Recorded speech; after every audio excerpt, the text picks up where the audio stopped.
You know that feeling when you're scrolling through your phone at 11 p.m. and you realize you're always the one sending the first message? Oh man, Always the one making plans, always the one asking, "How are you?" And one day you just stop. You stop texting first, and then nothing. nothing. Silence. Complete silence. And that's when it hits you like a punch in the stomach. The friendship was never balanced. Today, we're talking about something painful but real.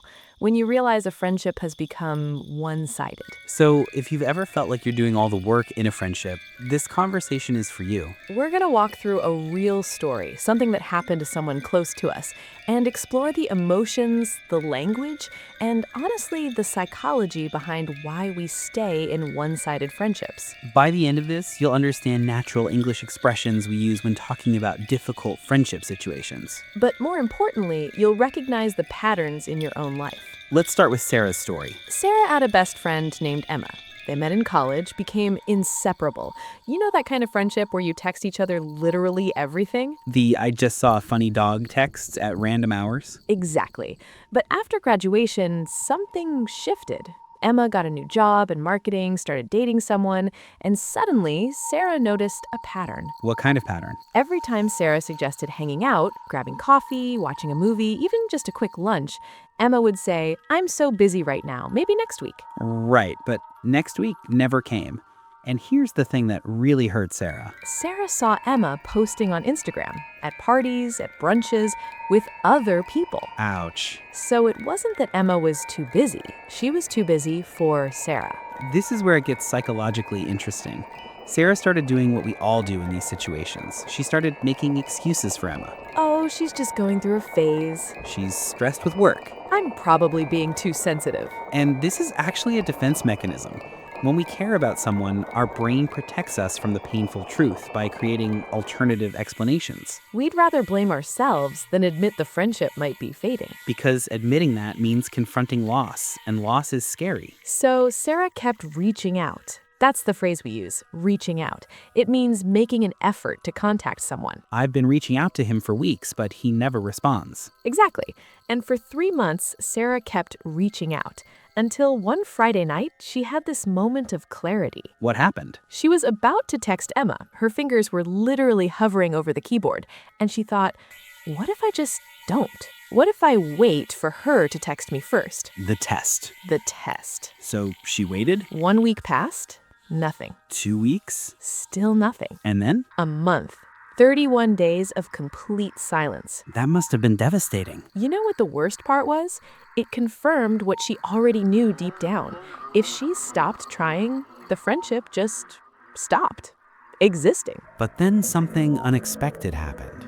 Emma finally texted. After a month? After a month.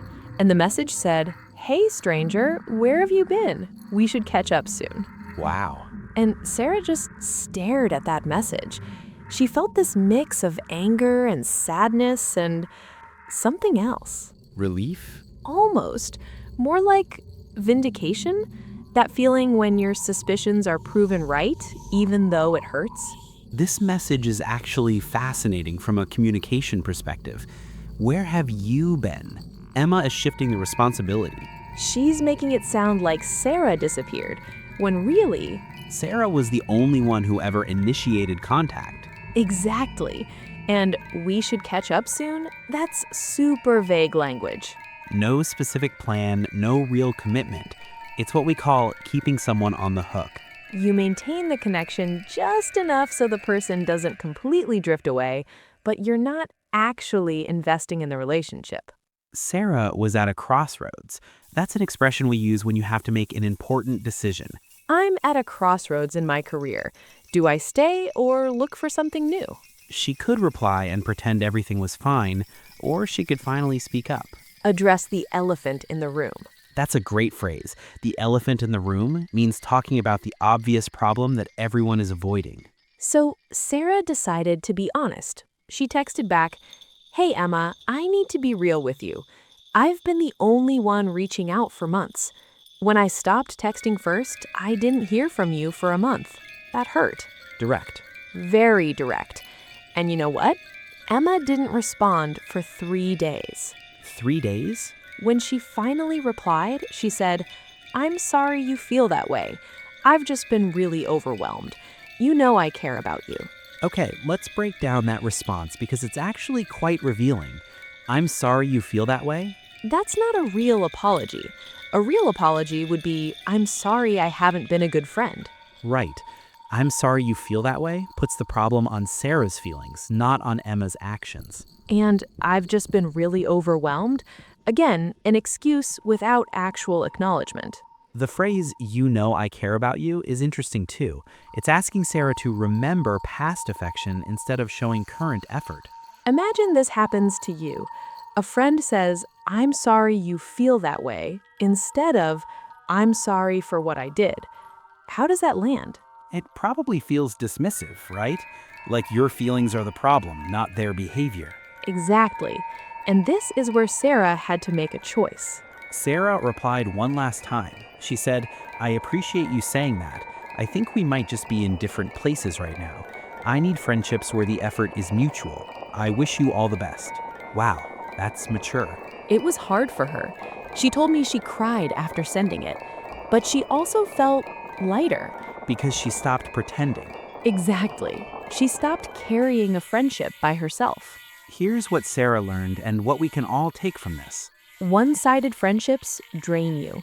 They make you feel like you're not enough. But the truth is, healthy friendships have a natural give and take. You shouldn't have to chase people who care about you. And sometimes letting go is the most loving thing you can do, for them and for yourself. It creates space for friendships that actually fill you up instead of emptying you out. Quick language note. When we talk about friendship ending, we don't usually say finish. We say the friendship faded, or drifted apart, or ran its course. Our friendship just ran its course sounds natural. Our friendship finished sounds a bit mechanical. So, today you heard expressions like reaching out, at a crossroads, the elephant in the room, and one-sided. These come up all the time in real conversations, especially when we're navigating complicated relationships. You also heard the difference between a real apology and a defensive response. That's crucial for understanding emotional intelligence in English. If you listened to this whole story and understood the emotions, the tensions, the subtle language shifts, you're not just learning English, you're developing emotional fluency. That's the difference between knowing vocabulary and actually understanding people. And that's what makes you confident in real conversations. Not textbook exercises, but stories like this. You're training your brain to recognize patterns, emotions, and authentic communication. Keep listening, keep feeling, keep absorbing. That's how you grow. Next time, we're talking about something even more uncomfortable. When a friend betrays your trust. What do you do when someone shares your secret? The language of forgiveness, boundaries, and sometimes revenge. See you then. Thanks for listening with us today.